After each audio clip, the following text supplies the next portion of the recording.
Indiana. Welcome to the Crossroads Sports Radio Show, presented by Scott K. Nichols and State Farm Insurance. And now, here's your hosts, Brandon Reef and Jonathan Birdsong. Good evening, ladies and gentlemen. Welcome to Crossroads Sports Radio, episode number 267. I'm your host, Brandon Reef. We'll be joined momentarily by my co-host, Jonathan Birdsong. As always, we got a big show tonight. Football is back. We said it last week. Football was back. Football is officially back. We had week one in the college football last week. Craziness throughout the league for the first week. We've got NFL football starting tomorrow night with the defending champion Chiefs against the Detroit Lions. We've got some news and notes. We've got Pick'em tonight. Pick'em. Me, Jonathan, and Tanner, so we'll hit that up this evening as well. But can't get it started without my man, Jonathan Birdsong. JB, how are you? Happy football week. Man, in the place to be, man. It's good to be back, man. Yes, happy football week. I'm gonna get it out and hoping my pick'em suck. But we'll get into that a little later. I'm just being honest, man. My pick'em suck. But I pick winners. I don't necessarily pick spreads. I'm gonna get better. I'm gonna get better. I'm getting better this week, man. I'm telling you, man. Yeah. I'm man. Happy football week. We got a lot of football to talk about. The NFL opens up tomorrow. College football, splash, splash, splash. Us all in the face, man. You know what I'm saying? Whether it was Colorado, you know what I'm saying, Deion Sanders, or it was LSU and that second half. What the hell was that? But man, I know, man. Football. I'm ready to talk about it, man. Let's jump right into it. Yeah, absolutely. John, your boy. Indianapolis tonight as well. What are you talking about? AEW. AEW? They're here in Indy tonight. Oh, man. Does anybody still follow that? We don't. Oh, wow. Yeah. Let's dive right in. We'll start with the NFL. We'll start with the NFL action. The fact that we'll have Tanner on here in a little bit. And from there, we'll talk to we'll go through the rest with college football and such. Colts, Jaguars, John, this Sunday. The Colts haven't won a first game in the regular season, I think, since 2013 or 2014. So it's been a hot minute for the Colts since they've won a opening week. They've got the Jaguars. Jaguars, John, are the favorites in the division to win. Currently, give me 1 second as I bring it up, because why would I have it on time? Right now, Jaguars are 5-point favorites on the road here at Lucas Oil Stadium against the Colts. John, Colts, new head coach, new quarterback. The quarterback had an off day, and apparently is reported now today, make him look better. He spent 8 hours on his off day in there watching film, getting ready for the game. Irsay's just put out a tweet earlier. He's on that helicopter, ready to fly back, ready for that concert Friday night with him and John Mellencamp, small town. A lot of things going on with the blue and white starting this weekend, John. Expectations for the Colts this game? What you expecting to walk out with a dub here or what? Man, you sounding like it's gonna be a festival. And if that's what it's going to be, I'm all for it, man. Let's get Crossroads Sports up in one of those good, cush little booths. They got, dude, we ain't got a cold invite, Brandon. Nope. And I'm going that route. Brandon, because Jim Irsay be up here tweeting, we be up here tweeting, and our paths never cross. I'm a little pissed off, man. I'm not talking about, we ain't talking about no more running backs. Now, Taylor, he's on the PUP list. That's 4 days. 4 games rather. And there's going to be a running back of the week, I guess, till he comes back, man, because, we're going to have to figure it out. But, the quarterback, what you say, these things, man, those are great things, man. He's studying tape, playing the part, because, this ain't this is for real, come Sunday. Come Sunday, this is for real football. And, the kickers are off. You're not going to be playing against the second troopers or whatever. And you're going to be the expectation is for him to go out there and lead. Jim Irsay can have all the freaking concerts he wants and bring back John Cook and Mellencamp. And this is, go all through that. I'm not going to go through the catalog, man. Everybody knows John Cook, Mellencamp has to expand the catalog. You know what I'm saying? We know this, man, you know. But Little Diddy being that, you know what I'm saying, my favorite. Little Diddy, everybody loves Oh. Come on. You know what I'm saying? But like, nah, man. But like, nah, man. Winning product on that field, man. Let's see what it can do. The Jaguars, they're thinking, you know, I mean, this ain't another rub on the, you know what I'm saying, but they get their season supercharged and what a way to get a win on the road. That's what they're thinking. Business as usual. That's what they're thinking because this is the same team that last year finally won a playoff game, I do believe. You know, it's a short run for them, but they're trying to expand on that. They're not coming on the road to lay eggs. So 5 points. I'm glad. I'm kind of. They believe that the Vegas must believe in the Colts defense just a little bit because I think 5 points. I think that's a little light. But we'll see what the kid really got when the bright lights are on, man. And that don't necessarily mean just the quarterback. Brandon, that means the coach too. The coach is now in the big seat. He ain't the offensive coordinator no more. This is you being in the CEO mode, Coach Tyson. So a lot of expectations from fandom. Fandom gonna say one thing, Brandon, but the truth of the matter is, man, like football teams are supposed to win games. We all know this kid is in. You know what I'm saying? Everybody in this coach team is in a developmental situation right now. That's why we have all these ancillary festivities kind of going around, man, getting it cranked up. And so, like, man, not knowing, like, hey, man, this is really a 4, 12, 13 team. You know what I mean? That's what it's probably going to be, growing pains. But you hope everything kind of goes according to plan. You hope you see a flash on Sunday, and, you know what I'm saying, out of the quarterback and out of the offense especially, and you hope, you know what I'm saying, primarily nobody, you know what I'm saying, gets hurt or injured. Let me ask you this. Colts, Purdue football, and IU football, over under this season, 12 wins combined? Man, I don't know, man. I was feeling, you said combined? Combined. You said, and IU. Man, IU defense, man, I don't know, man. This might keep them in some games.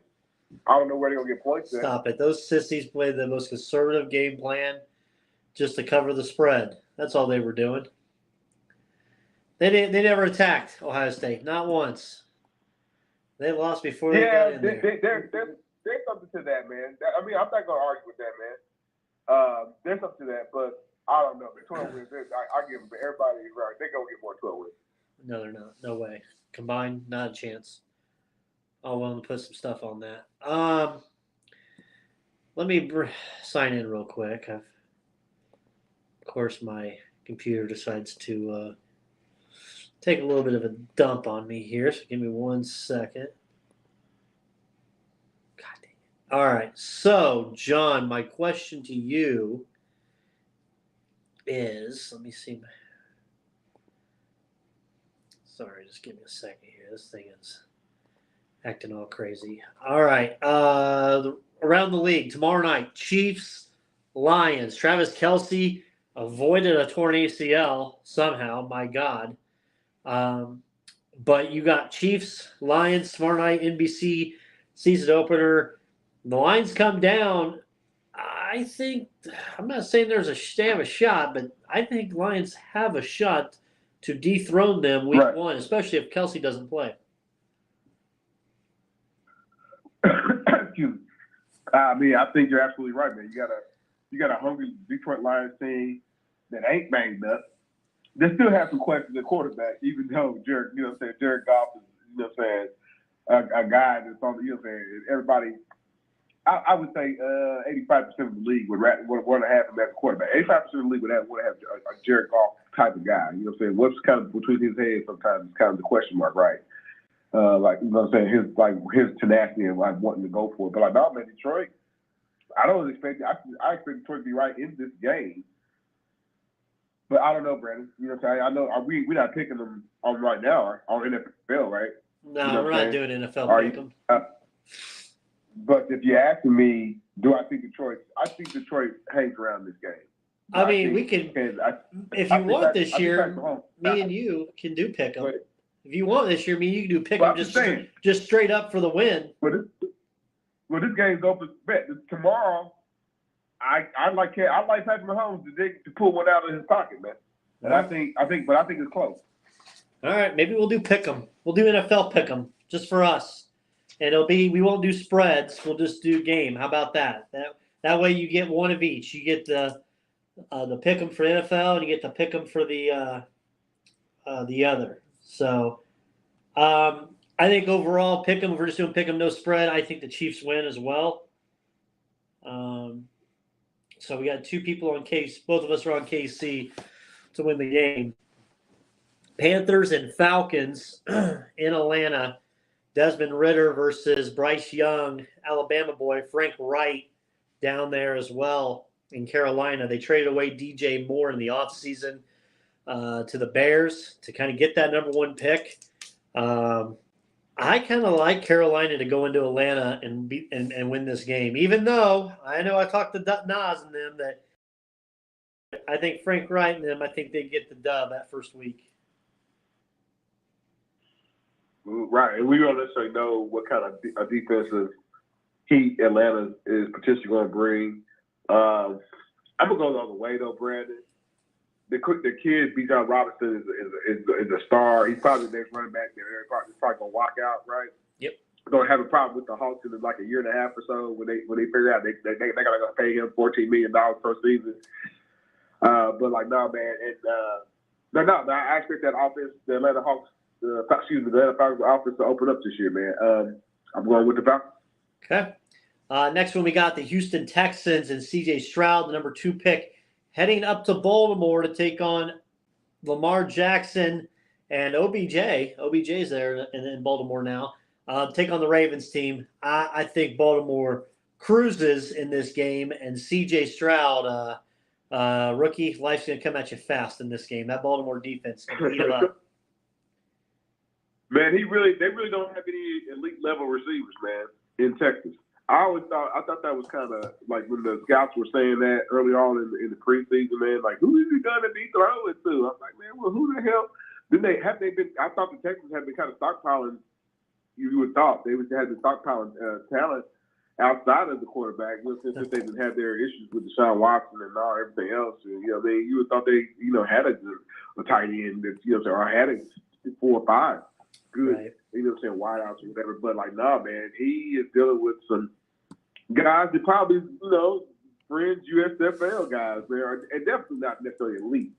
You know what I'm saying? So like, there's gonna be some growing pains. So, give me the Ravens. Okay.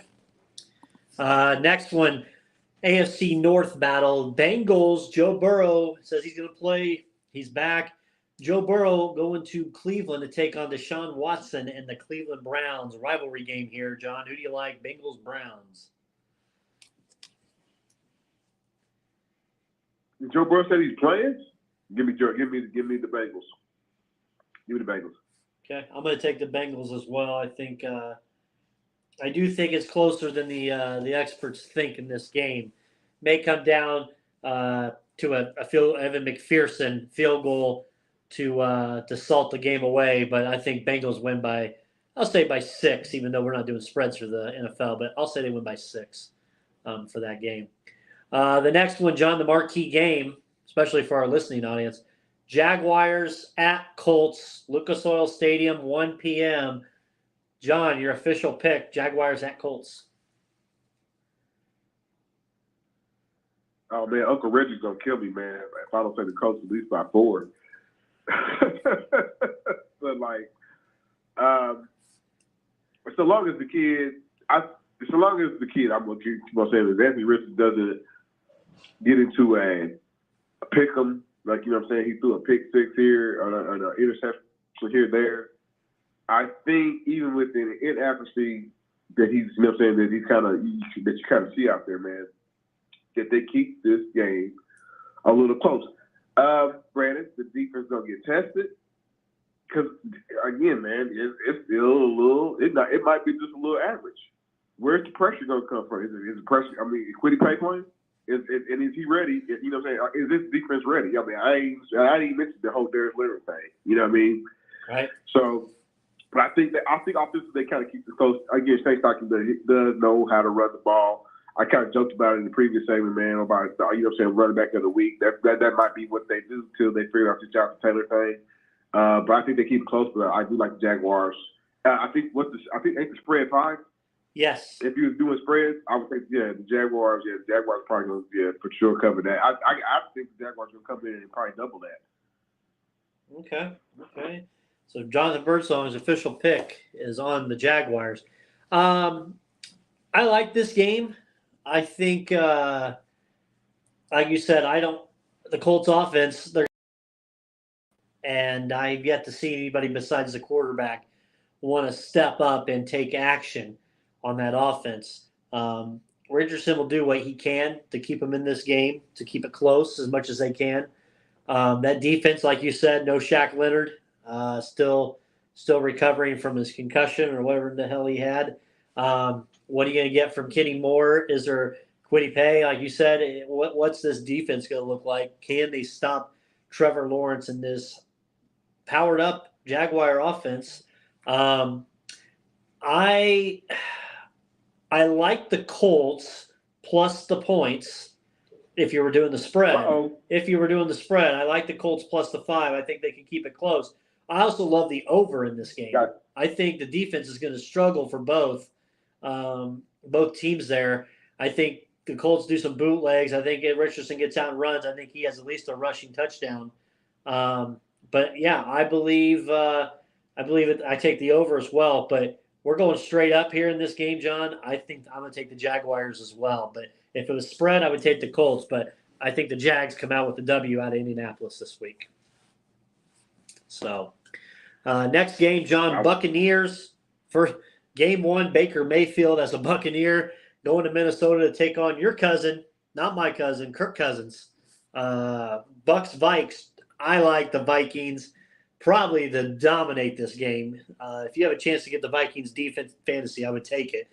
They're going to eat Baker and this team up. I don't see how the Buccaneers are going to score because Mike Evans and Chris Godwin can't get the ball from a quarterback to throw to them.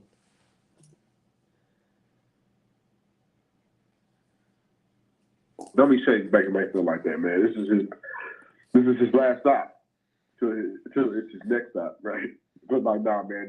I don't foresee Tampa Bay winning this game. So yeah, give me Minnesota. Okay, John's going to take the Vikes as well. Next game, Tennessee Titans. John, Titans go down to take on the Saints. Who do you like?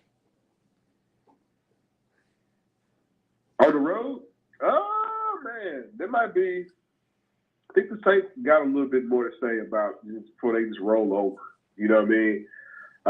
New quarterback, right? Transplant, you know what I'm saying, from the Raiders, right? New quarterback. And then pretty competent. Hey, James, is it Winston like the backup? Yeah. I do believe. In Florida?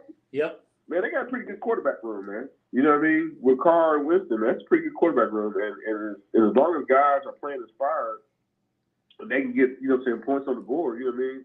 I kind of like I like Tennessee to win. I mean, I kind of like Tennessee to be competing for the AFC South, you know what I mean, for that division. But as far as like going down there and getting a win against the Saints, nah, give me the Saints. All right. So say it again. Who you took? You cut up. Taking the Saints. Taking the Saints. All right. Give me Tennessee. I think Tennessee wins this game down there.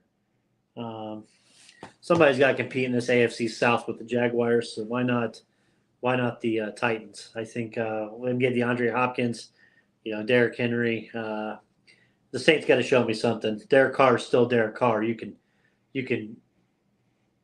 paint the zebra the color of a horse, but guess what? It's still a zebra. So that's what my thought on Derek Carr is.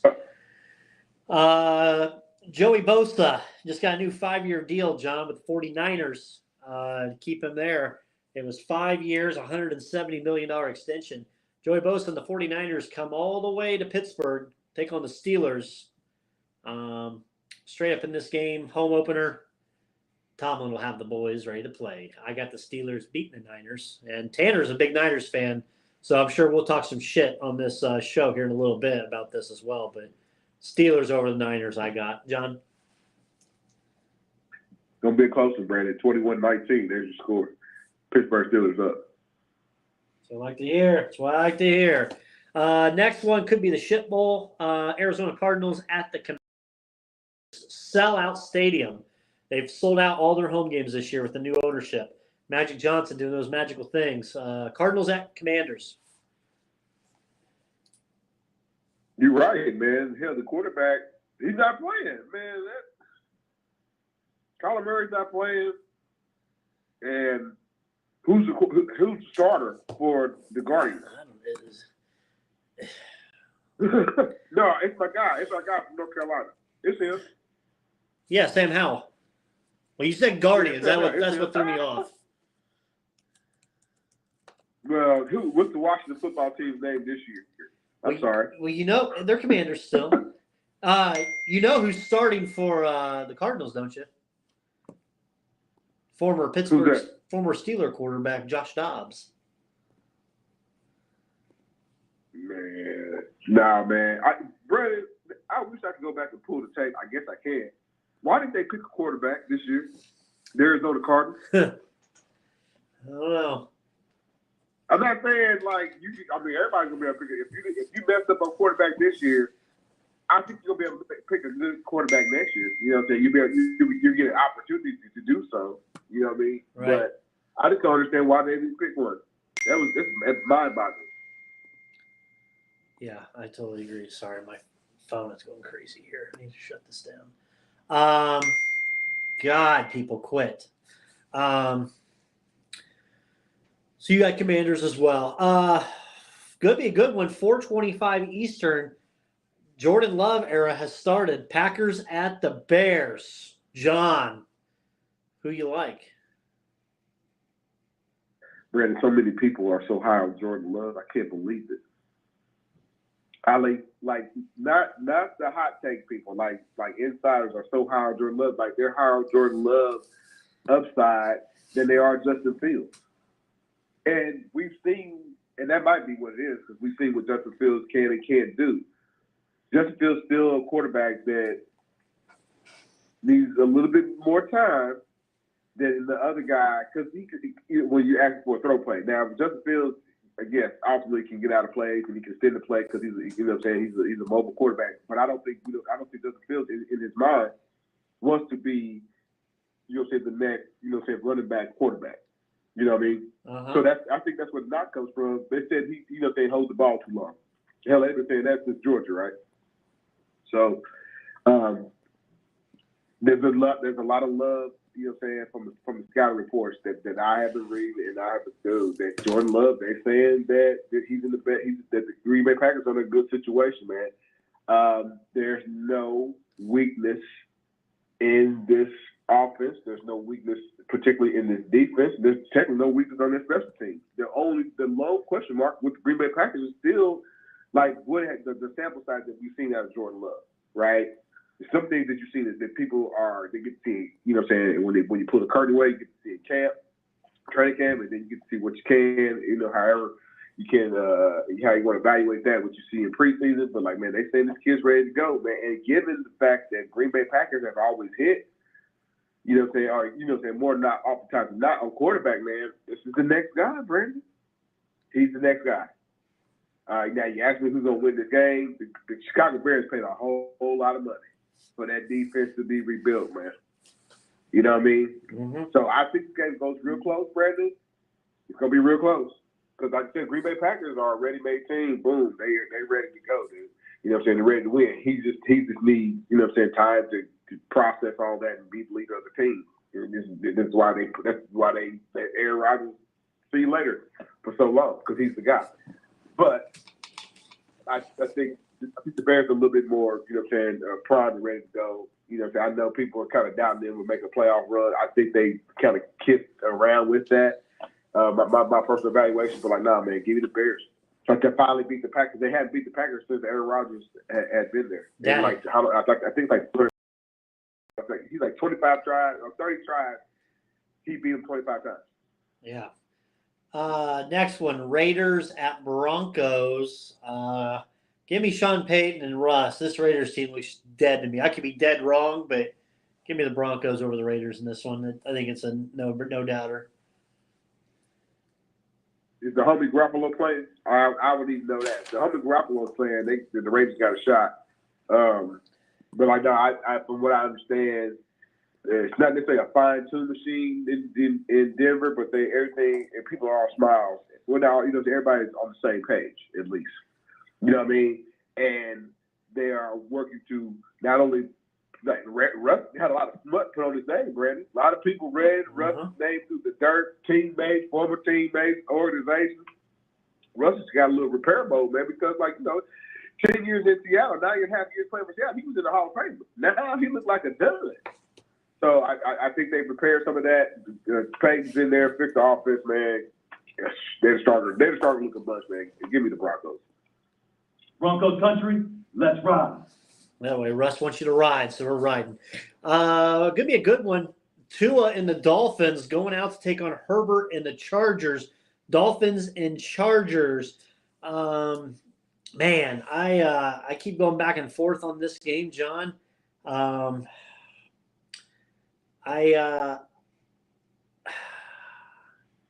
Can Tua stay healthy in this game? Or, can the Dolphins protect Tua in there for this game? I don't know. We'll see. We'll see how they go. I'm just looking at it. You have a star with Eckler. You got Keenan Allen. You got Mike Williams. You got Herbert maturation going on. Bosa and that defense.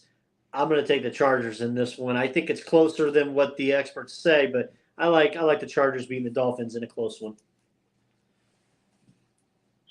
It's time for the Chargers to be in the conversation, Brandon. It's time for the Chargers to win a big game. Uh-oh, you're calling them out. Instead of pissing games down their legs. When you go to the poster board, children, as children, because they ain't just only ones. When you go to the poster board, children of teams that choke or have all the things set up for them, and they piss down as an organization. I'm not lying. No. LaDainian, all those years, they beat the Colts, and then they go play Pittsburgh, Pittsburgh down their legs. They beat the Colts. They go play Washington. They go play the Patriots. Piss down their legs. And the same things is happening with the San Diego Chargers. I called it San Diego. They not LA Chargers just yet. You ain't LA until you start winning games. Big games. You know what I'm saying? This is out on the road. Good for them. This is the Miami Dolphins coming to them, man. Like they played that dude big time, $254 million to be a quarterback, and he looks the part. And the coach survived another season. I don't know how he must cross his fingers, Brandon. After the year before, playoff like debacle, or coaching debacle and like play call, that was horrible. But like my man, they got to get together, man. I like in this game, it's gonna be a lot of sizzle, man. Can they keep up? It's gonna be like, can they keep up? Can the Chargers keep up? I think the Miami Dolphins are gonna be instant. I like, all the instant offense on turf. They're gonna be ready. How fast can we get the offense out there? But like I said, it's a big game on the road. First game one. I'm against better judgment. I'm gonna go with the Chargers. And if the Chargers win, I start calling them San Diego Chargers. Oh, there we go. I like the commitment for that. There we go. Come on, Chargers, get it done. Let's ride. John, 425, rematch of a previous Super Bowl. Eagles going to New England, take on the Patriots. Patriots can be that much better. Eagles continue to fly. Eagle fly. Man, the first quarter of this game is going to be so dull. Everybody knows this. And by the halftime, it might be like 9-13. You know what I mean? Right. By the time this game is over, man, Philadelphia Eagles will put a flattened iron on Bill Belichick's season. Not season, but game one, man. The Eagles are going to roll this game up.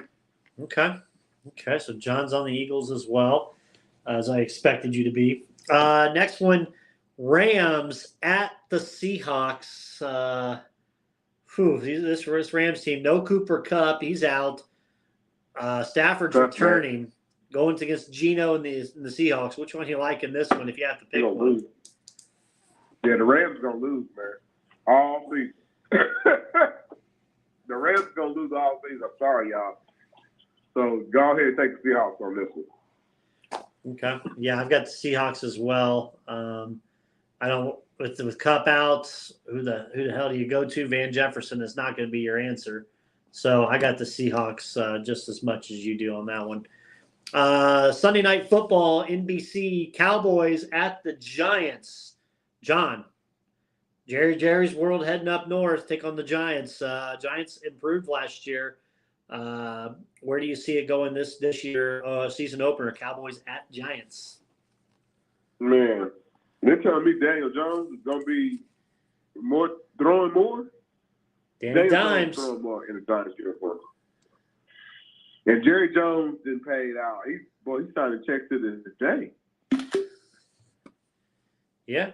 On both sides of the ball. And Jerry Jones, one thing, man, now he crazy. Like Jim Irsay, the coach, he's crazy. But like he ain't spending his money crazy.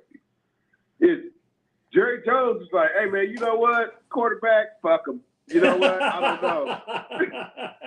I might bring in another one. Fuck it. You know what? Right? Pay that offensive lineman. Pay that offensive lineman. Pay that. I mean, he's writing checks.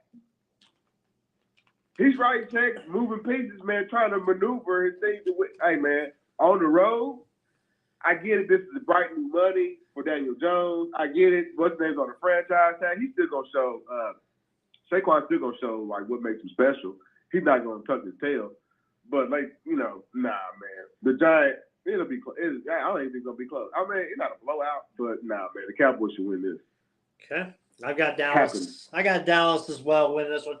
And I think it is close. They always play each other really close, so I like Dallas to win in a very close game. Final one, John, Monday Night Football. It's crazy when we got one game on Monday Night Football. They used to do like two, if I remember right, back on opening week.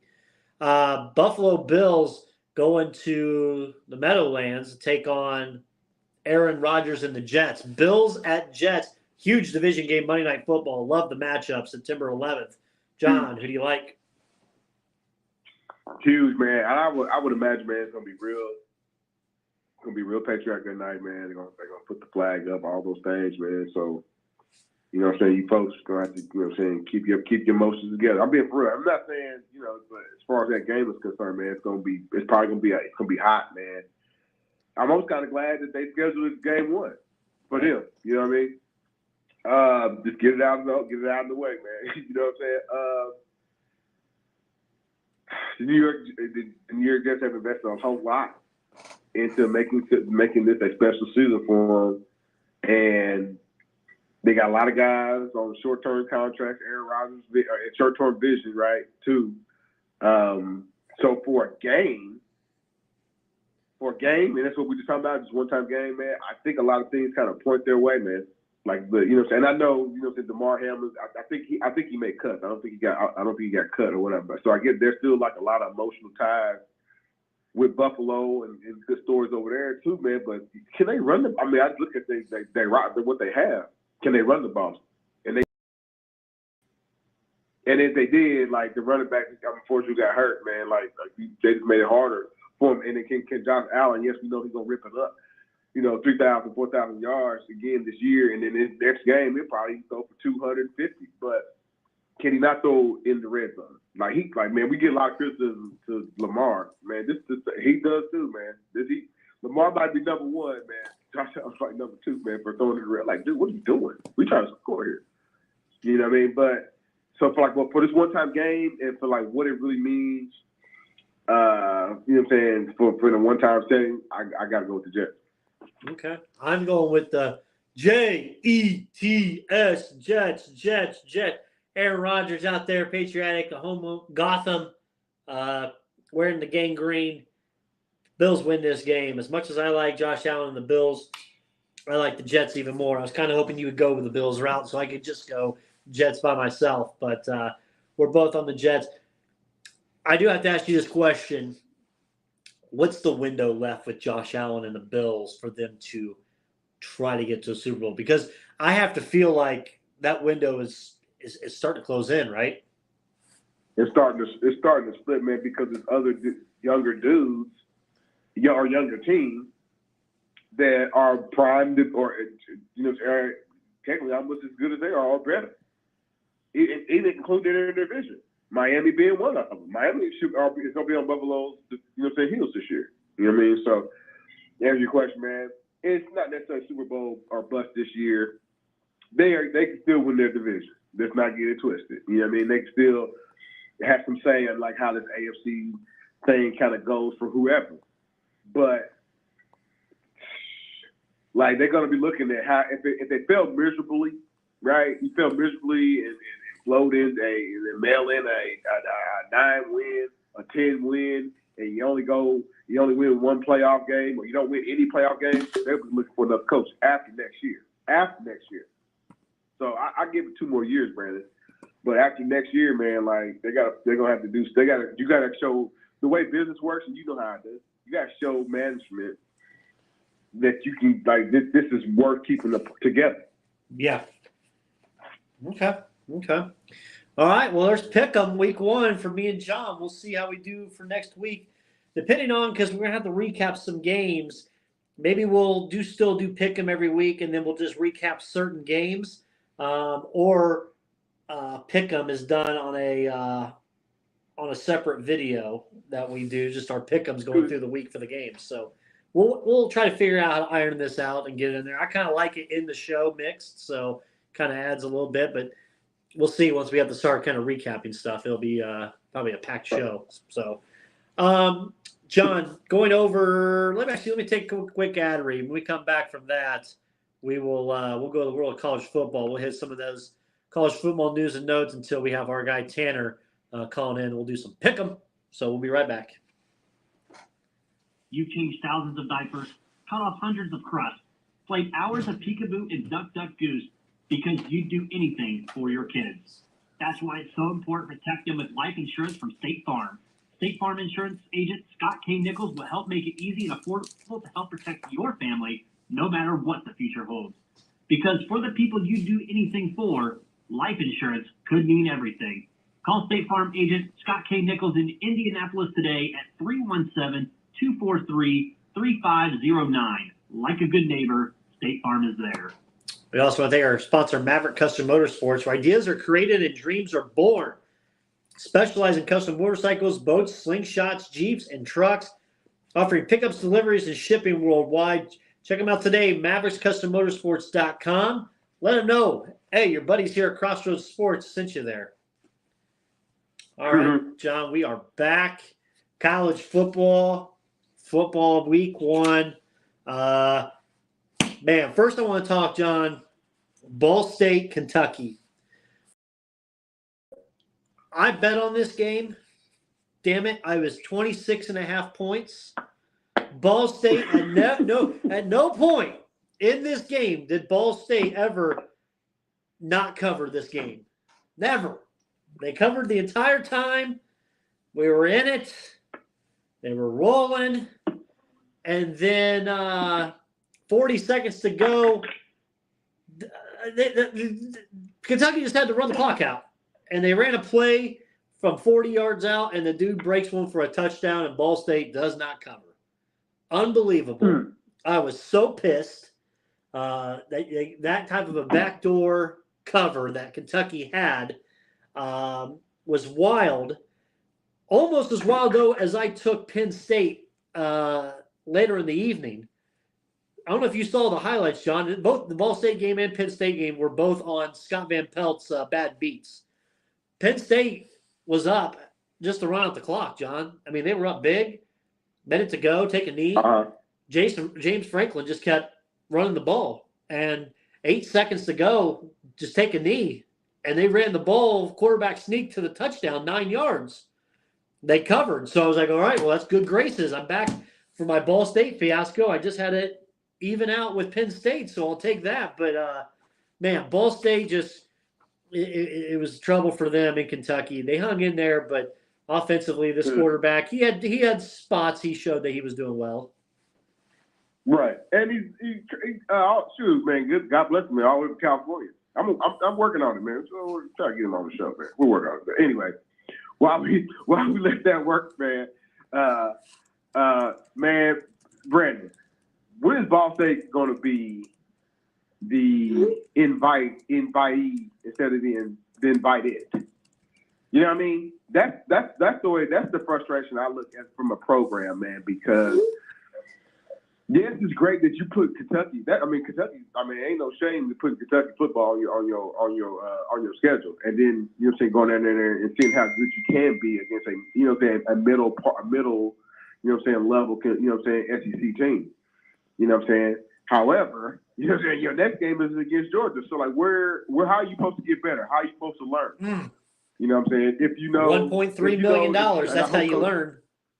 Well, I'm trying to figure. Well, here's the thing, man.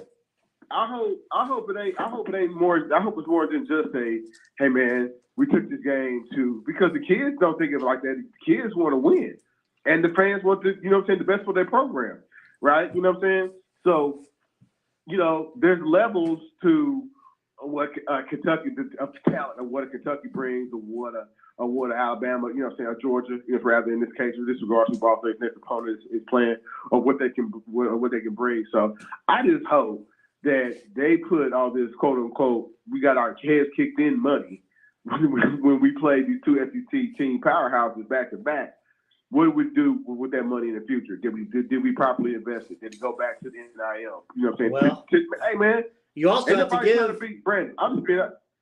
You got to give $330,000 to Indiana State because Indiana State's coming to Ball Stadium. We're paying them $330,000. Well, I put my head. I guess that's their cupcake, right? But we got to get out of me personally. We kind of got to get out of the world of calling all these teams cupcakes, and kind of all predetermined know who's going to win based on level of talent. But Ball State playing Indiana State in a week two, in a week two makes more sense to me, Brandon, than them playing week 2 against Georgia after you already got your head kicked in against Kentucky. Yeah. That's how I assess it. You know what I'm saying? When are you going to be the inviter, instead of the invitee, instead of like, you know what I'm saying? Hey, Brandon, I'm going to look it up later. I guarantee you Kentucky ain't they're not going to Muncie in 2 years for a home and home. You know what I mean? No, not at all. Gosh darn well. We know gosh darn well Georgia wouldn't go to Muncie. Is Georgia coming here to play Ball State? I'm talking about here in Indianapolis. Child, please. That's what I'm talking about, man.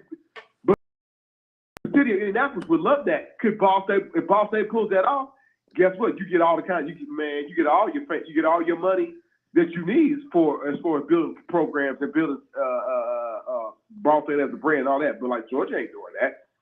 So stop. I hope Coach New is listening. He ain't been on the show yet. Right? It's not. We had the one homie on a couple years ago, offensive coordinator. We had the coordinator. Like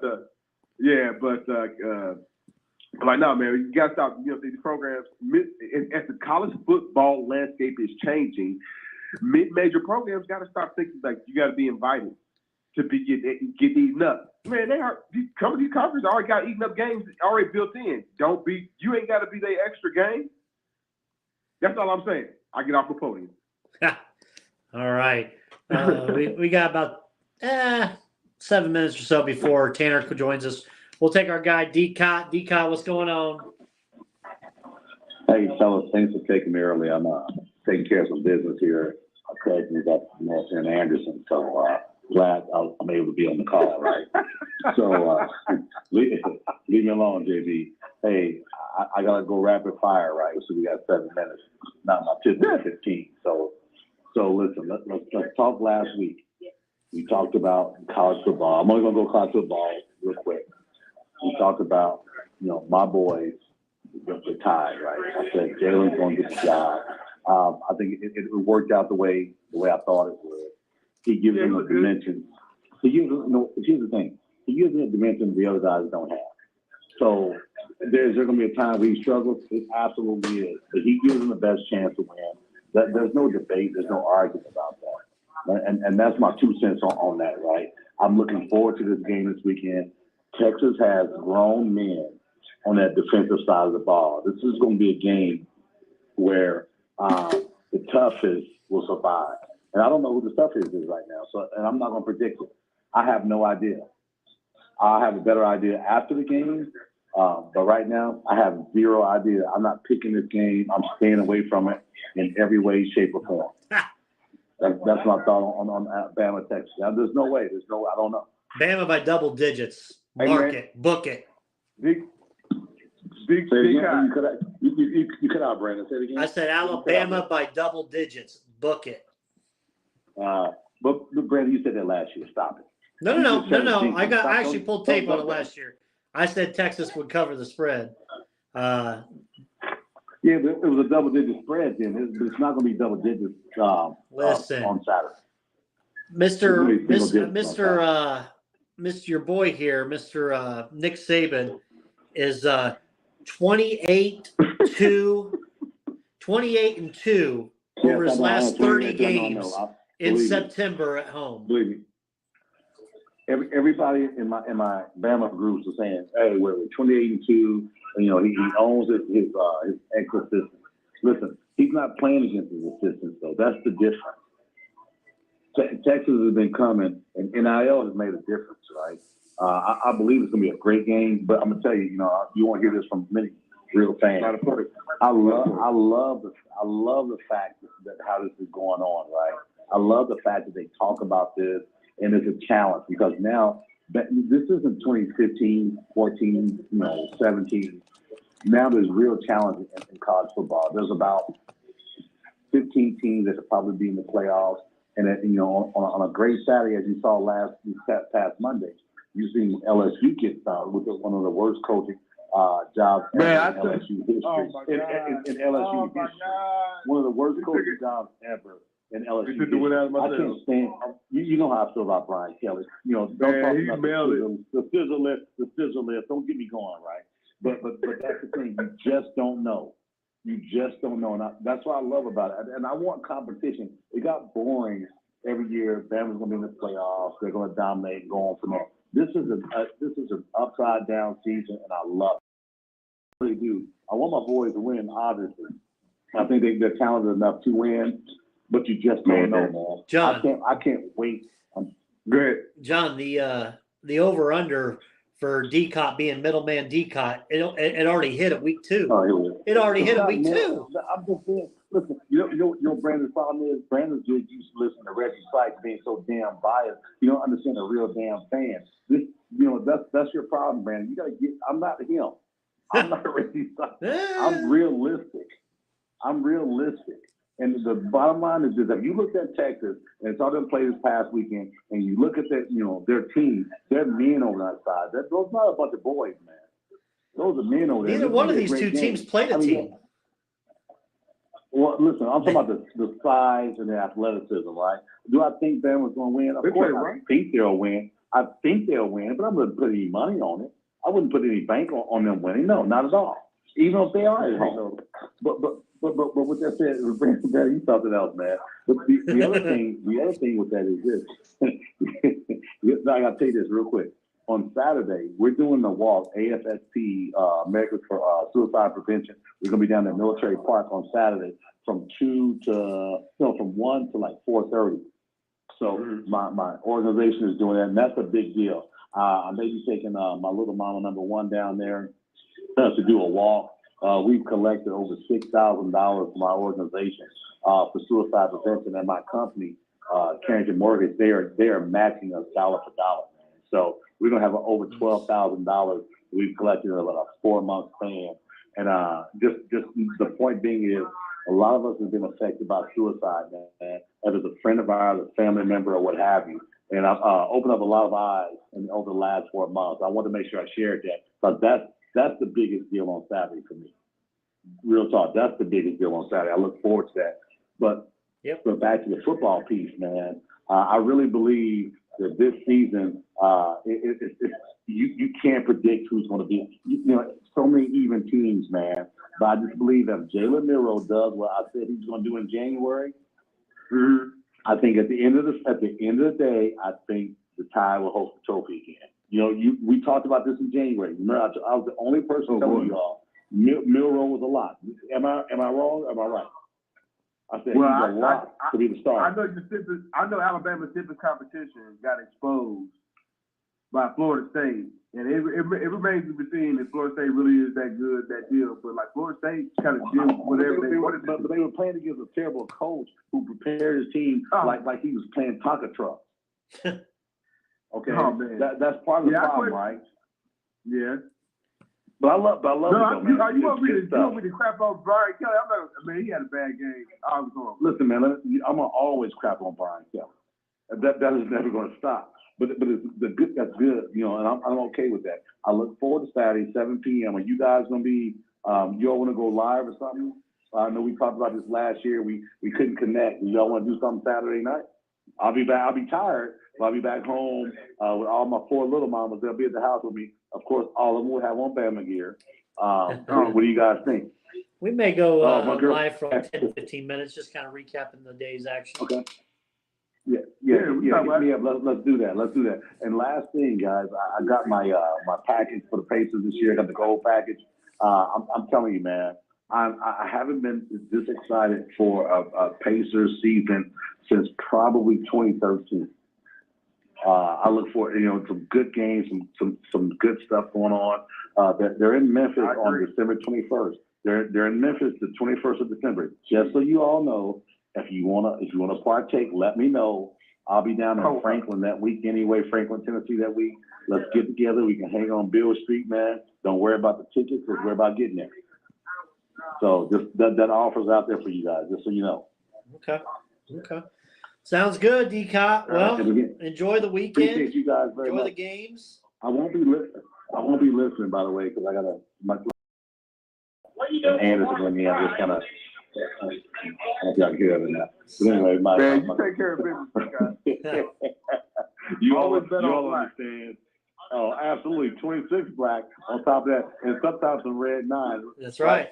Red 9, Brandon? Appreciate it. Thanks, D-Cot. Hey, you guys be safe. Appreciate y'all very much. Be safe, fellas. See ya. All right. You know, with the suicide prevention, man. Oh, I know. What I wanted to ask him is how much longer he's in jail for Facebook. You know he's in Facebook jail. Man, dude got like 5 different Facebook. He does, man. He what was it I saw? Like now I forgot. Oh shoot, I forgot to ask him. There was a rumor. I saw a rumor, John, on Facebook that Reggie Sykes made me aware of that he thought it was alleged that D-Cot's the one that did the diarrhea on the airplane. Allegedly, I don't know if it's true. But that was like a biohazard. But Reggie said it was D-Cot, so I don't know. I didn't get truth to that. Yeah. So I hope not. I hope it's not. But my God, I couldn't imagine getting on a plane that happening. I mean, I've dealt with it enough. I mean, Colts fans have dealt with it enough seeing the Colts play the last couple of years. So I mean, it's damn near similar. They're coming for you, Brent, for your email. They're coming for you too. Wait for Tanner to call in, then we'll do our picks. Of course, I told him to call in at 7:50. I thought he just out of 7:53. I told his ass to call in at 7:50. He's late again. Gonna have to rip his ass again once he calls in. Yeah, John, I like our pick'em. I like our pick'em from the NFL. Yeah, well, while we're waiting, I guess let's go back into it. Nobody saw Colorado coming, man. How about that, man? Dion. Nobody saw that coming, man. Hey, man, what's funny is a mutual friend of ours, Jay Graves Report, who covers. Oh, I saw his message. Dude, but he took it down. He had to. Oh, he took it down? He cowered? He said, like, man, listen, man. Listen, y'all. We've invited Jay Graves Report, you know what I'm saying, to come on to the several show times. You know what I'm saying? And he does not. He turns it down, man. I get it, man. It's just sports debate, friend. But he had a big debate on there talking about, you know, saying how Deion's son was slow, wasn't going to play, wasn't going to do this, wasn't going to do that. How he had too much guys in the TCU was going to blow him out. I'm like, man, you know what you're talking about. Like, dude, this is kind of how you got to play the game now. This is what happened. This is telling me what happened. This is why Clemson, you know what? Our guy, he's still a good coach. He's just now on the 2015 plan. He's not on the 2023 plan. Clemson has the least amount of transport portal guys because our homie don't believe in that. He believes in, hey man, I got my guy in, my 5-star. Now he believes in getting that guy. You know what I'm saying? 5-star here, 5-star there. Those guys. But he don't want nobody. He don't want Michigan State other transfers. But like people are winning with this. Deion won with them. Yeah. Technically, so did TCU 2 years ago because a lot of those guys was on that championship team. They didn't necessarily start their careers with TCU. They were transfer guys. Yep. We put Portal on and make it sexy, but like that's the way it goes. I mean, you have to have a unique balance of veteran kids that. Notre Dame. This dude, the quarterback, Hartman. I said it before, man. Brandon. He should be throwing, trying to be throwing against Mac Jones. Not a Notre Dame game. Well, he's got like numbers that's tracking. You know what I'm saying? It'd be like Heisman, but like, man, you gotta. But like, no, man. Deion put together. Hey, Jay Graves, you still got an opportunity to come on our show, man. But like I said, the homie took what he said was gonna happen was the exact opposite, man. Colorado stayed in the game. Colorado, outside of like that second half, which kind of got scary, you thought, all right, TCU's going to take over and put their thumb. Like, man, they stayed in the game. I don't seeing players like that put up like those maximum numbers. Like Sanders, he threw for like 500. I'm like, man, I just kind of like, man, I wow at it. From a one-game stand, like, dude, can you sustain that kind of athleticism and conditioning over the course of a 12-game season? And that's where I want to see. I want to see when they're the favorite, when they are the expected to win. How do they handle adversity with that? Because it's easy when it's this way, you know. And TCU, they're not the TCU from last year, so people need to pump the brakes on that. But honestly, they were a lower. I mean, they were 17th in the country, but I think that was a little even high for them.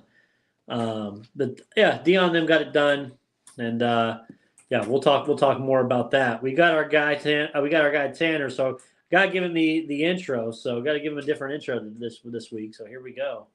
The fact that I'm the dirtiest player in the game, the dirtiest.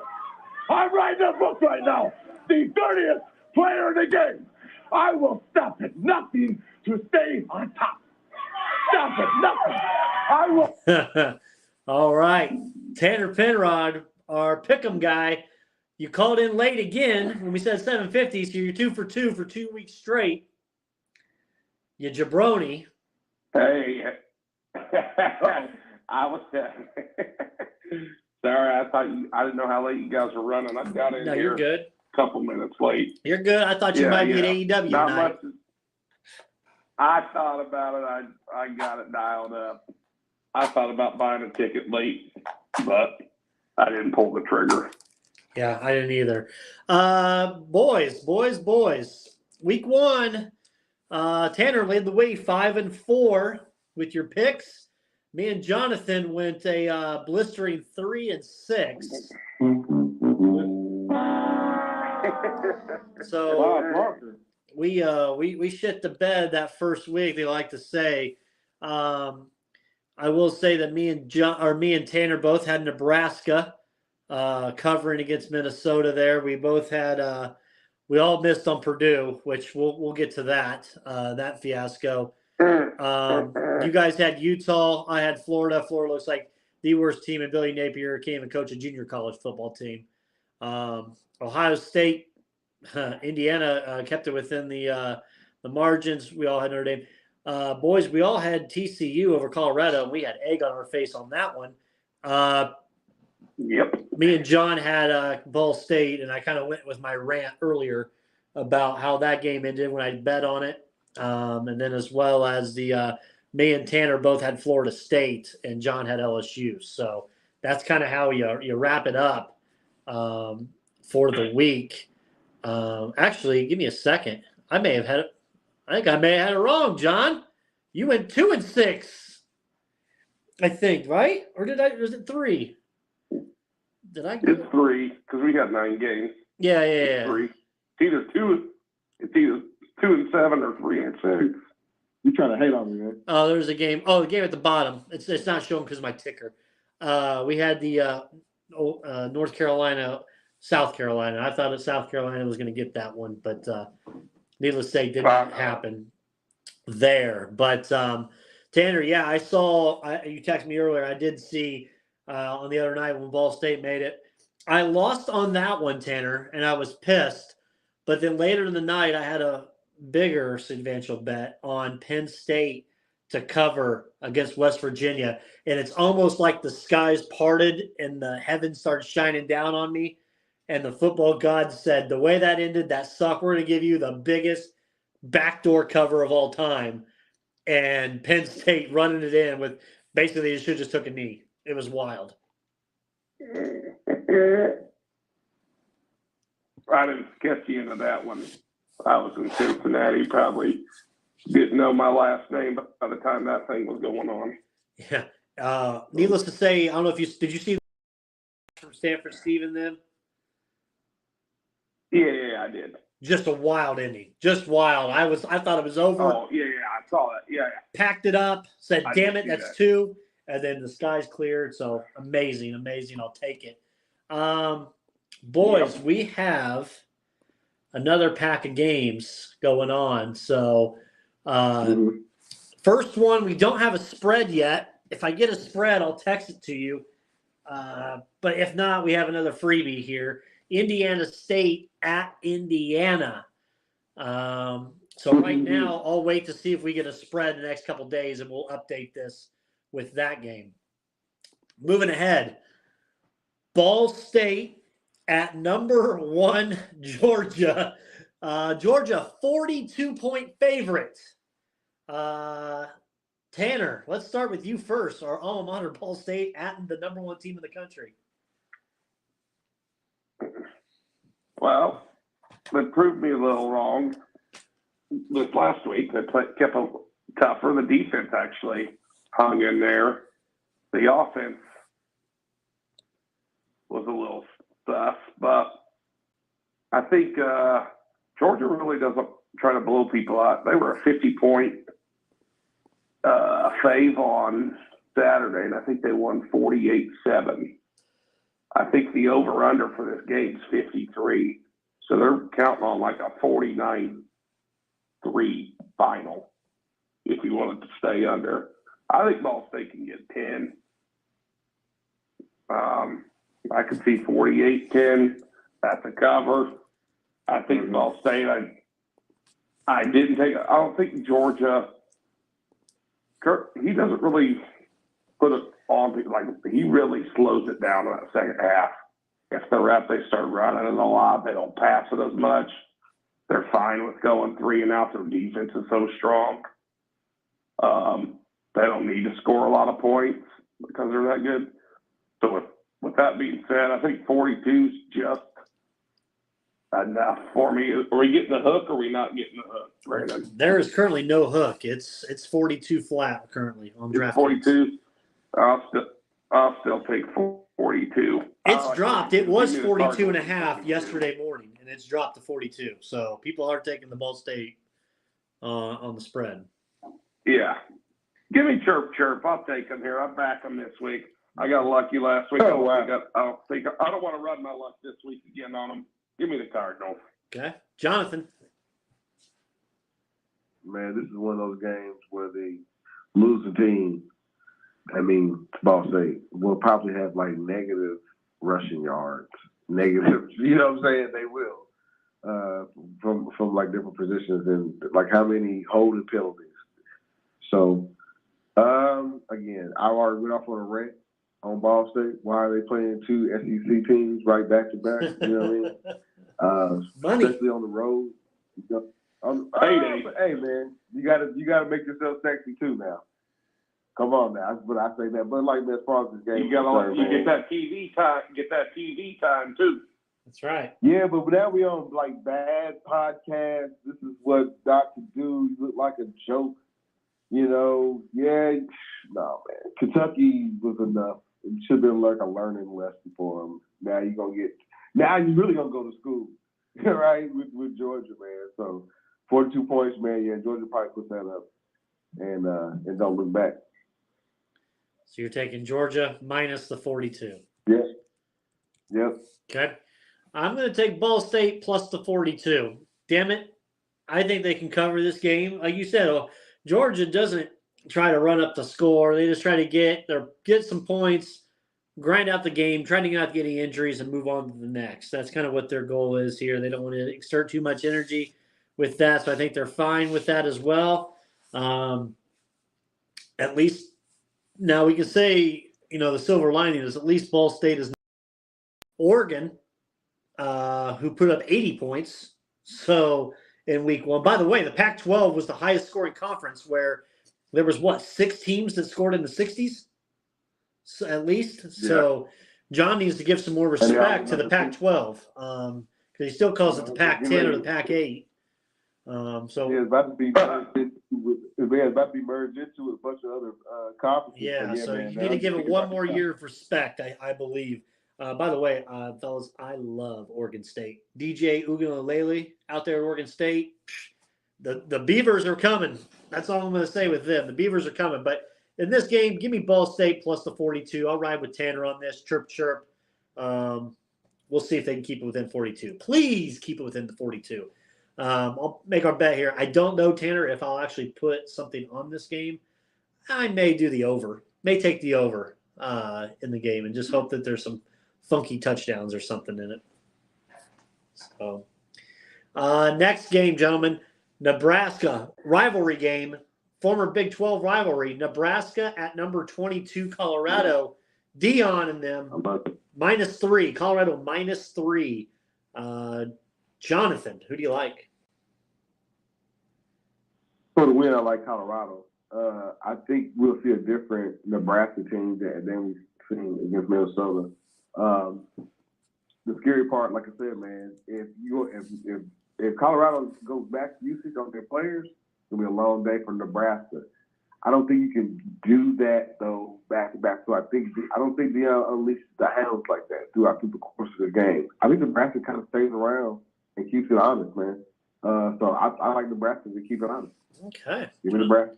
John with Nebraska. Everybody in the public is going with Colorado. It's the sexy pick. It's 92% of the bets. It's 90% of the money. Give me Dion. Give me Colorado. Give me this. I believe in him. All that hype. Enough to where the reverse in your mind is all the public is on Colorado. So I need to reverse that and go with Nebraska and Matt Rule. I told you I was on Nebraska train. They've already let me down the first week. But with the public going with Nebraska, you have to go against the public. Nebraska is the smart play. It's the right play. But then also you got to remember that your mind likes to play tricks on you. So to reverse the reverse that's in your mind of taking Nebraska instead of Colorado, but you go back and you take Colorado -3 because sometimes the public and sometimes the smart ones are on the same side, and I think it's on this one. Give me Colorado at home, the home opener. It's going to be a rowdy fucking crowd out there in Boulder. Give me the Colorado here, -3. Reverse the reverse. I like it. I've read a couple things. I saw a thing the other day where it was like, I think it said a season ticket last year to go to Colorado was like $244 for the whole season. The price for that Nebraska-Colorado game is going for like $472. So people are going to be there. It's going to be packed. There's only 2 games in the NFL that are getting more action than this Colorado-Nebraska game. It's being heavily betted all over by everybody. Money's on it everywhere. Sharps are on it. Everybody are on it. It's kept the number tight. I'm with you. I think Nebraska won. They let that one slip away the other day against Minnesota. They shouldn't have lost that game. I mean, I won the bet, but I think they should have won the game. Deion's son looked great. That Hunter kid, 110 snaps. Nobody in the NFL is doing that. That kid's special. 4 guys had 100+. They were just airing it out. That's what they're going to try to. That's what that offensive coordinator is known for. I think they're going to do the same thing. With that being said, give me the Buffaloes. I'll take Colorado with the short points they're laying. Okay, nice. So me and Tanner are both on Colorado. The next one, Purdue at Virginia Tech. Tanner, we all three got snake bit on the Boilers against Fresno. Gentlemen, I've never yelled at a TV more when you're at your fourth string because of injuries, your fourth string center and guard, and it's 3rd and short and 4th and 1, and you still try to run the ball up the damn middle without trying to make any adjustments. It makes 0 sense. Ryan Walters coached a horrible game for his first game at Purdue. And now you go to Blacksburg and you take on Virginia Tech. Boilers, 3-point underdogs in Virginia Tech. Tanner, what do you like? They're lucky as hell that the game isn't at nighttime and that Inner Sandman's playing because Blacksburg, Virginia Tech would win by 60. But since they're playing at noon, it might only be Virginia Tech by 10. With that being said, I'm Boilermakers can kiss my ass the rest of the year. I knew it was going to happen. I knew it. Jonathan, what do you like? My man Tanner last year said, "Don't ever bet on Purdue, man." From a football standpoint, he might have said about basketball too. We'll get into that later during basketball season. But like, nah, man, I don't like the Bulls on the road at all. Give me Virginia Tech. Give me Virginia Tech as well. Until I see something from this Purdue team, staying away from it. Virginia Tech home covers. Maybe we'll even get a push. Who knows? The next one, number 10, Notre Dame, 7.5-point favorites at NC State.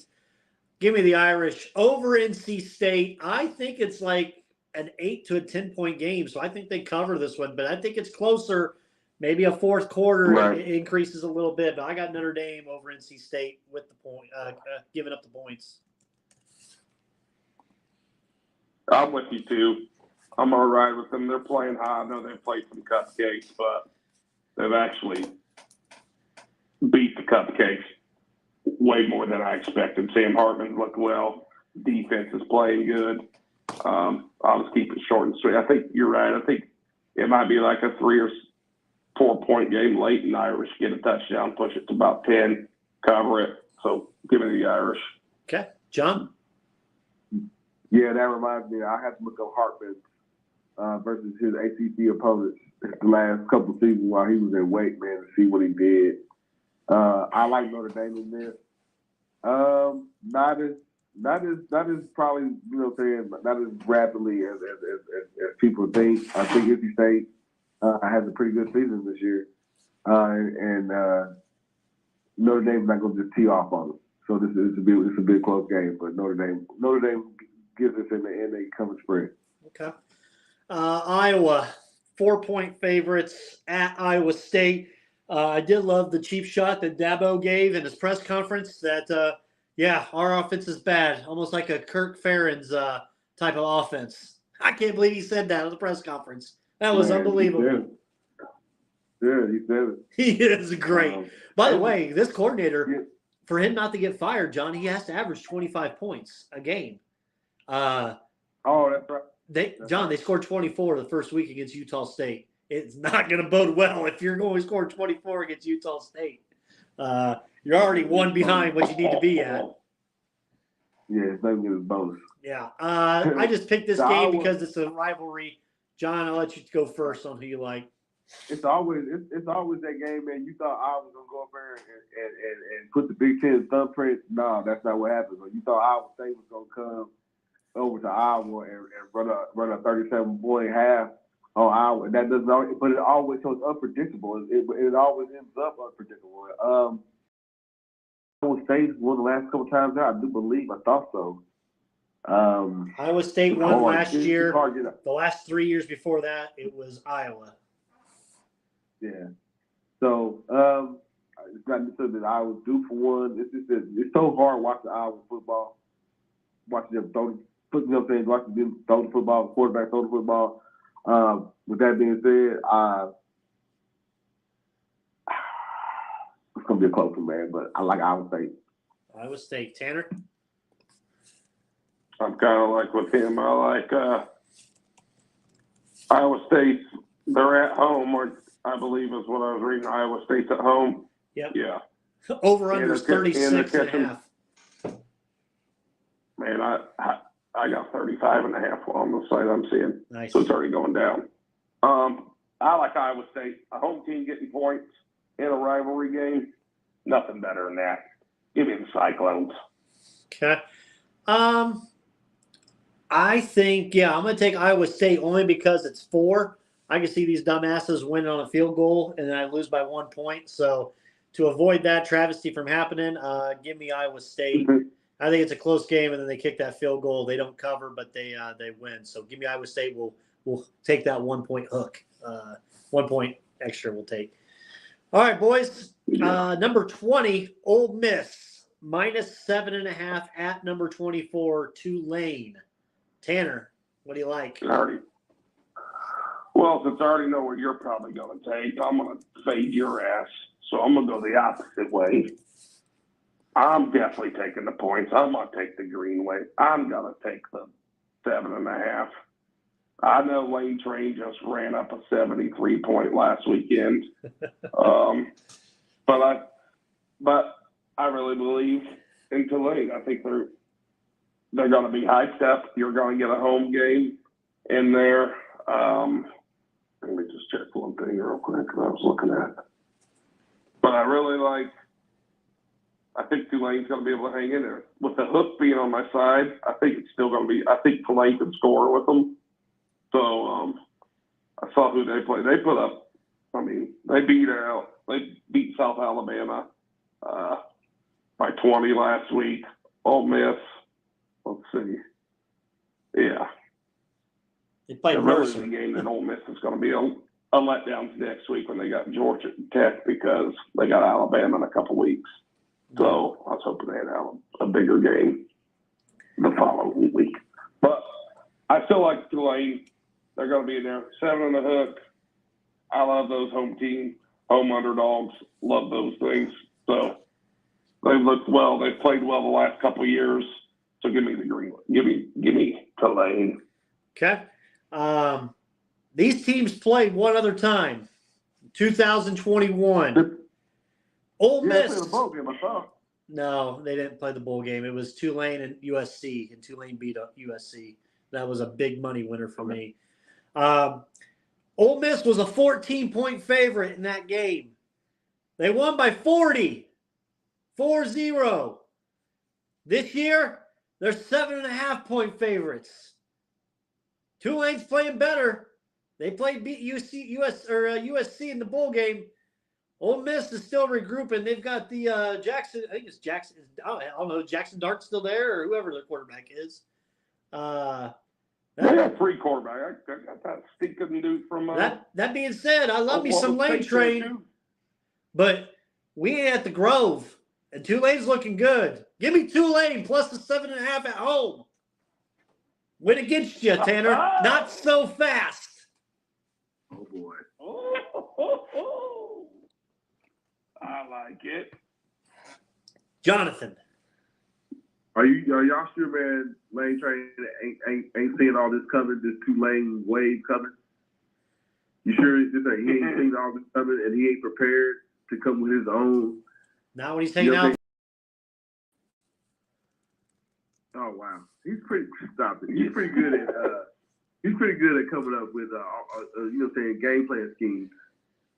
Overall game plan schemes. I mean, I'm not talking about, we don't necessarily attach guru to his name, but I think he's more so known for being an offensive kind of guy. But like, man, he's come up. I think about the son that he's done to get against other like smaller teams or your team might be just as good as mine. Your first grip starters, but it's your second grip starters as good as mine. And I don't necessarily know Tulane. And I know Tulane. They've invested. They've invested in the development of their team, and I get it. So they beat. They had a great bowl season coming off. Everybody wants to take that into this season, but man, we still are talking about Lane Train now. And I get what y'all saying, man. So y'all hear what my voice is going. I'm going with Ole Miss to win this game. And Tulane might go on to have a great season. Tulane might come back up in top AP, top 25, but nah, they not beating Ole Miss. Okay. And they're not covering. Wow, interesting. Number 23, Texas A&M, Jimbo Fisher, going to take on the U, Miami, down in Coral Gables. Texas A&M, 4.5-point favorites in this game. I've gone back and forth. I believed in, John, you remember last year. I believed in the U. I thought this was the year of the U last year. I said ACC championship. I said for the U last year. Boy, did I have egg on my face because they didn't show out. Well, so far this year, I didn't see anything I liked in their first game that they had against Miami, Ohio. They won 38-3. They won the battle of Miami. But that ain't enough. When you got Texas A&M, Jimbo's ass and future is on the line. Give me the Aggies minus the 4.5 on the road. Still not believing. Tanner. That's right. Resume builder. Or John. John, go ahead. No, go ahead, John. No, man. John, go ahead. It's a resume builder for Texas A&M, man. When they, have to figure out why they didn't beat or come with an excuse of why they didn't beat, Alabama, LSU this year. But they would have to, hey, man, remember when we steamrolled Miami? Guess what, man? That's what you're supposed to do. Look like Duke gonna steamroll Miami this year. You know what I'm saying? look like everybody's going like, nah, man. In all seriousness, man, Miami still would be competitive in the ACC play. I'm saying maybe like 5 wins, ACC play. But as far as beating Texas A&M, it's not happening. Yeah, just a quick note for everybody. These two teams played last year at Texas A&M. Texas A&M was a 6.5-point favorite. They won 17-9 in a dirty, ugly game.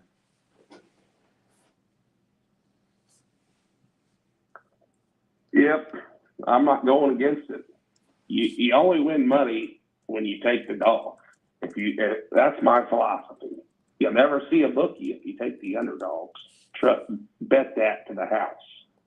So with that, the U play looked good. Their offense, their defense, it's going to be bumping down there at Hard Rock Life Stadium in Miami Gardens. It's no Orange Bowl down there. Hurricanes know this is their only test for a little bit. They got flipping, I'll keep it PG, Bethune-Cookman the following on Thursday, and they got Temple.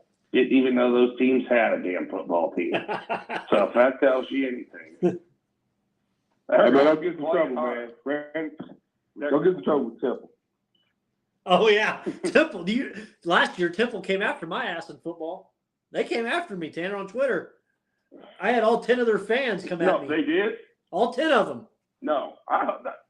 Well, they can come at me, too. I'll just tell them to go kick rocks. F.A. Sanchez's ass right over there off the basketball team. That's the last time they were good. I mean, the most notable. So, I mean. Yeah. They could send John Shady after me. I don't care. It doesn't R.I.P. matter. R.I.P. Okay. And, with that being said, I feel like Miami. They're getting points at home, like you said. I think it's going to be ugly again, and I think Miami can stay in there somehow. They're going to stay within a touchdown. And I mean, I know that's a couple points in there, but it's going to be close. And I just like that enough. I think they could stay within that 4.5. Okay. Marquee game this week, guys. Number 11, Texas, going to take on number 3, Alabama. Alabama, 7.5-point favorites.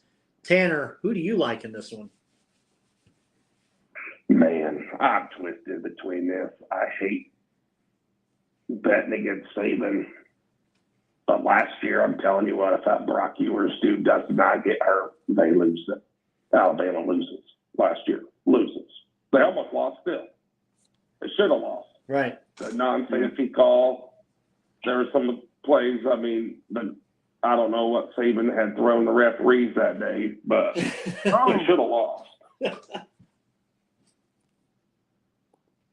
With that being said. That was a very exciting game last year. Oh, that game was awesome. Yeah, it was a great game. I think Xavier Worthy on the outside for Texas. He's probably him and Marvin Harrison Jr. are probably the two best wideouts in the country. He's going to give them a nightmare out there. And Brock Ewers shows up like he did last year in that game. I know they started off a little slow against Rice the other day, Texas, but they got it going in the second half, and they got it going. Saban did his thing the other day and drilled their team in the first half. I want another Alabama first half bet. Thank you, Nick Saban, for the late score. But I just want to see Texas hanging there. I might switch it and give you a call, but my heart right now says to take the Longhorns plus the 7.5. So that's what I'm going to roll with. Okay. Jonathan. It won't be crazy if Texas wins this game. It won't be crazy if Texas wins this game. That's just kind of where I was at. I don't think they do.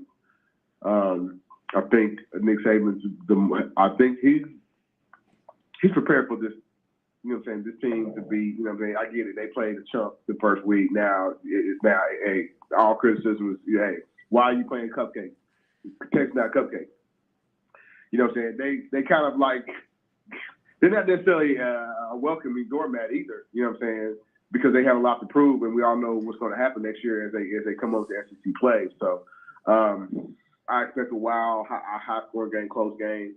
But I think Alabama gets it done just because the Nick Saban's got a ball control plan, time clock, that type thing. I think that's what happens late. Okay. Like you said, Tanner, I'm back and forth on this. I've had myself going both ways this week. But you don't win money going against Nick Saban. We've said this before. We've learned our lessons in the past. It was cute what happened in Texas, but we are not deep in the heart of Texas for this one. We are down in Redneckville, Tuscaloosa, and I'm going to take the University of Alabama minus the 7.5. Roll Tide in that second half. They'll be singing that Dixieland Delight there to leave that Bryant-Denny Stadium. Alabama minus the 7.5. I'll text you both if I end up changing. I'll let you all know on Twitter as well. Man, Brian Kelly, you need to help. Brandon, you need to help Brian Kelly with his southern accent, man. That's all I'm saying. I know. No, Brian Kelly. Anybody that likes Brian Kelly, that son of a gun, 3-10 in anything that matters worth of shit. That's why you paid him. Paid him nonstop. When he played, who they got this week? Paid him again. I don't think they do. I think they may have a bye. No. Oh, they take on Grambling. He might as well be a bye. Last game, Stanford at number 6 USC.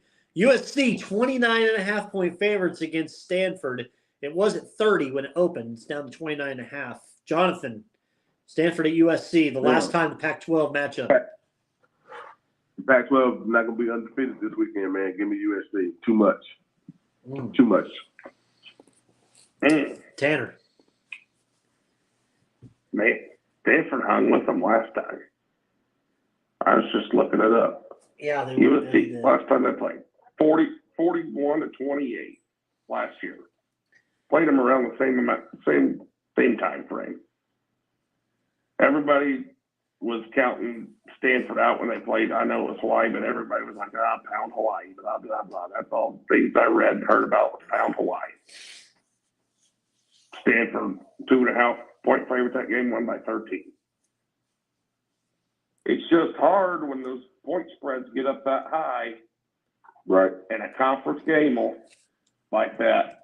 I mean, Caleb Williams is out there putting a stamp on it to win the Heisman again. Don't get me wrong, because he got like 9 touchdowns and 600 yards already. He's already swinging the rock all over the Southern California. Yeah.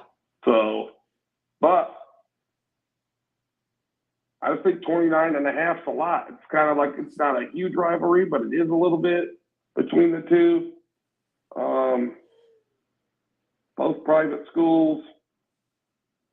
I just think 29.5 is a lot. You're giving me 4 touchdowns plus some. Could be the first I quarter. know Caleb Williams has got some people. I'm gonna give me the tree. Give me Stanford and the Cardinals. Okay.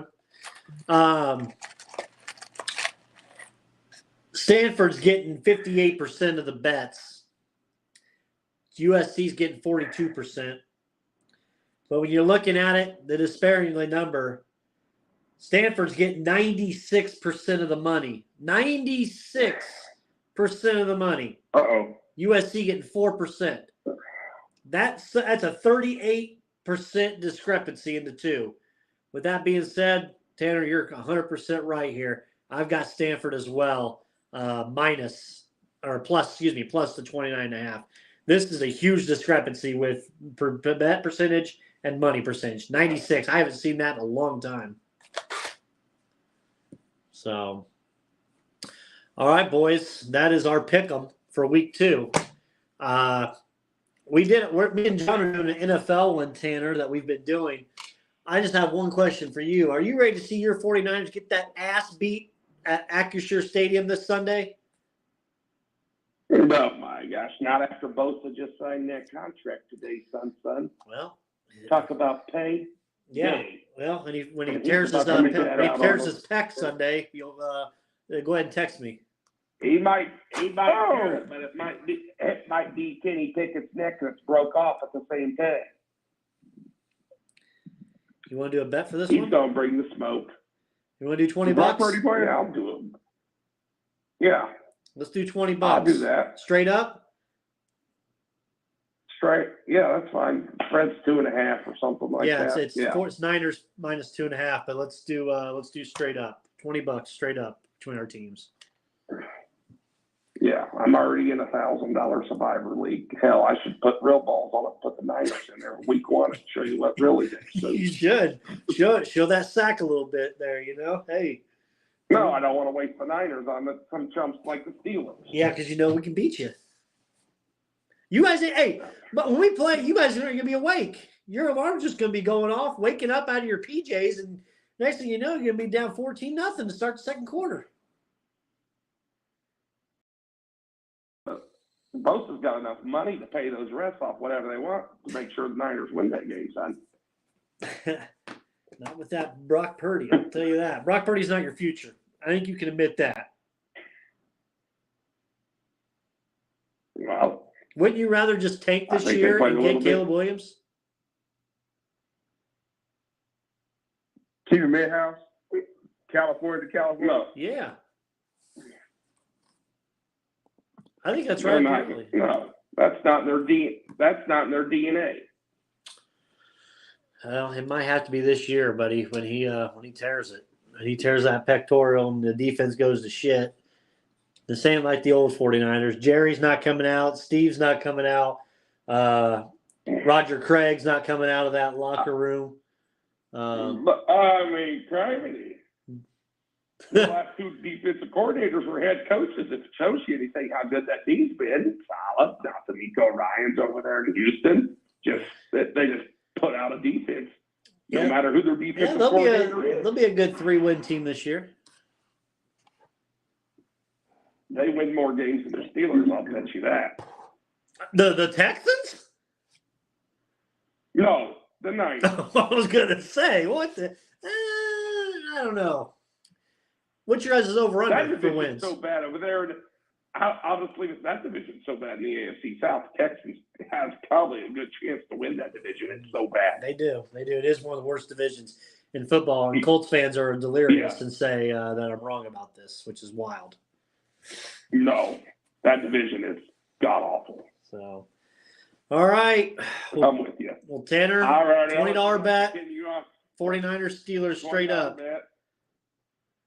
Okay, I'm in on that. All right, buddy. Have a good luck this weekend. We'll track the games. We'll all be in communication. Follow Tanner, T_nuts. Is that the Twitter account? Yeah. T_nuts on Twitter. Nuts. We'll be talking with them. We'll be talking college football all week, our picks and such. So give us a follow on there, and we'll see how it goes. Tanner, we'll talk to you again next week. All right. Thanks, guys. Have a good one. Yep. See you, buddy. Thanks, Tanner. All right, John.